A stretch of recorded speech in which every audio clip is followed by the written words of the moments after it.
നമസ്കാരം. National broadcasting news India news അപ്ഡേറ്റിലേക്ക് സ്വാഗതം. തിരഞ്ഞെടുപ്പ് കമ്മീഷനെതിരെ രാഹുൽ ഗാന്ധി ഉന്നയിച്ച ആരോപണങ്ങളെ ബി.ജെ.പി സംസ്ഥാന അധ്യക്ഷൻ രാജീവ് ചന്ദ്രശേഖർ നനഞ്ഞ പടക്കമെന്ന് പരിഹസിച്ചു. തോൽവികൾ കാരണം പ്രവർത്തകർ മടുത്തതിനാലാണ് രാഹുൽ തെരഞ്ഞെടുപ്പ് പ്രക്രിയയെ തന്നെ ലക്ഷ്യമിടുന്നതെന്നും അദ്ദേഹം വിമർശിച്ചു. രാഹുൽ ഒരു കീ കൊടുത്ത പാവയെ പോലെയാണ് പ്രതികരിച്ചതെന്നും ചൈനീസ് കയ്യേറ്റം പോലുള്ള വിഷയങ്ങളിൽ സുപ്രീം കോടതി ചോദ്യങ്ങൾ തിരിച്ചടിയായപ്പോഴാണ് പുതിയ ആരോപണങ്ങളുമായി വന്നതെന്നും ചന്ദ്രശേഖർ പറഞ്ഞു.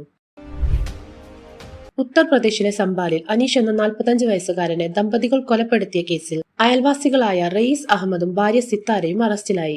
അനീഷിന് സിത്താരയുമായി വിവാഹേതര ബന്ധമുണ്ടായിരുന്നതാണ് കൊലപാതകത്തിന് കാരണമെന്ന് പോലീസ് പറയുന്നു. എന്നാൽ ദമ്പതികൾക്ക് കടം കൊടുത്ത 7 ലക്ഷം രൂപ അനീഷ് തിരികെ ചോദിച്ചതാണ് കൊലപാതകത്തിന് പിന്നിലെന്ന് അനീഷിന്റെ കുടുംബം ആരോപിക്കുന്നു. അനീഷിനെ വീട്ടിലേക്ക് വിളിച്ചു വരുത്തി സ്ക്രൂ ഡ്രൈവറും കട്ടിംഗ് പ്ലെയറും ഉപയോഗിച്ച് അതിക്രൂരമായി കൊലപ്പെടുത്തുകയായിരുന്നു.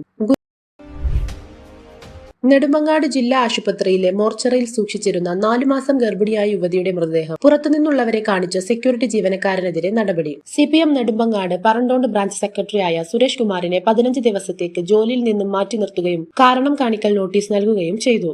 മൃതദേഹം ഇൻക്വസ്റ്റ് നടത്താനായി മോർച്ചറിയിൽ എത്തിയപ്പോൾ നഴ്സിംഗ് സ്റ്റാഫിനെ അറിയിക്കാതെ ഇയാൾ താക്കോലെടുത്ത് ഫ്രീസർ തുറന്ന് പുറത്തുനിന്നുള്ളവരെ മൃതദേഹം കാണിക്കുകയായിരുന്നു. ഈ സംഭവം ആശുപത്രി അധികൃതർ പോലീസിനെ അറിയിച്ചിട്ടില്ലെന്നും സംഭവം ഒതുക്കി തീർക്കാൻ ശ്രമം നടക്കുന്നുണ്ടെന്നും വാർത്തയിൽ പറയുന്നു.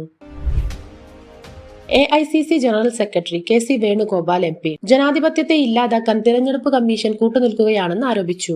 വോട്ടർ പട്ടികയിലെ ക്രമക്കേടുകൾ സംബന്ധിച്ച് രാഹുൽ ഗാന്ധി ഉന്നയിച്ച ചോദ്യങ്ങൾക്ക് കമ്മീഷൻ മറുപടി നൽകിയില്ലെന്നും പകരം നോട്ടീസ് അയച്ച് ഭയപ്പെടുത്താനാണ് ശ്രമിക്കുന്നതെന്നും അദ്ദേഹം പറഞ്ഞു.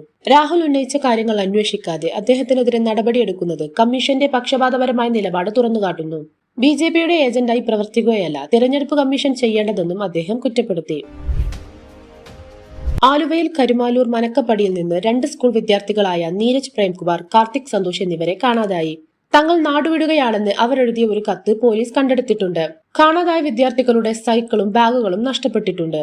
ഈ സംഭവത്തിൽ ആലുവ വെസ്റ്റ് പോലീസ് അന്വേഷണം ആരംഭിച്ചു. പാക് സൈനിക മേധാവി ആസിം മുനീർ അമേരിക്കൻ സന്ദർശനത്തിനിടെയാണ് ഇന്ത്യക്കെതിരെ ആണവ ഭീഷണി മുഴക്കിയത്. സിന്ധു നദിയിൽ ഇന്ത്യ അണക്കെട്ട് പണിതാൽ അത് പൂർത്തിയാവുമ്പോൾ മിസൈൽ അയച്ച് തകർക്കുമെന്ന് അദ്ദേഹം പറഞ്ഞു. പാകിസ്ഥാൻ ഒരു ആണവ രാഷ്ട്രമാണെന്നും പാകിസ്ഥാൻ തകർന്നാൽ ലോകത്തിന്റെ പകുതി തകരുമെന്നും അദ്ദേഹം പ്രസ്താവിച്ചു. കാശ്മീർ ഇന്ത്യയുടെ ആഭ്യന്തര വിഷയമല്ലെന്നും അത് പാകിസ്ഥാന്റെ ജീവനാഡിയാണെന്നും അദ്ദേഹം കൂട്ടിച്ചേർത്തു. ബ്രിട്ടനിന്റെ F-35B ലൈറ്റനിംഗ് 2 യുദ്ധവിമാനം തിരുവനന്തപുരത്ത് അടിയന്തരമായി ഇറക്കിയതിനു ശേഷം വീണ്ടും തെക്കൻ ജപ്പാനിലെ കഗോഷിമ വിമാനത്താവളത്തിൽ അടിയന്തര ലാൻഡിംഗ് നടത്തി. സംയുക്ത സൈനികാഭ്യാസത്തിൽ പങ്കെടുക്കുകയായിരുന്ന റോയൽ നേവിയുടെ HMS പ്രിൻസ് ഓഫ് വെയിൽസിലെ വിമാനങ്ങളിലൊന്നാണ് ലാൻഡിംഗ് നടത്തിയത്. ഉപകരണങ്ങളുടെ തകരാർ സംശയിച്ചതിനെ തുടർന്നാണ് ഈ നടപടി. ലാൻഡിംഗിന് ശേഷം യുദ്ധവിമാനം സുരക്ഷിതമായി ടാക്സിവേയിലേക്ക് മാറ്റിയെങ്കിലും 6 യാത്രാ വിമാനങ്ങൾ വൈകിയാണ് യാത്ര തിരിച്ചത്. കോഴിക്കോട് മന്ത്രവാദ ചികിത്സയുടെ മറവിൽ ഭിന്നശേഷിക്കാരിയായ ഒരു സ്ത്രീയെ പീഡിപ്പിച്ച കേസിൽ ഒരാൾ അറസ്റ്റിലായി. കുന്നമംഗലം സ്വദേശി മുഹമ്മദ് മാഷ്മൂർ തങ്ങളാണ് അറസ്റ്റിലായത്.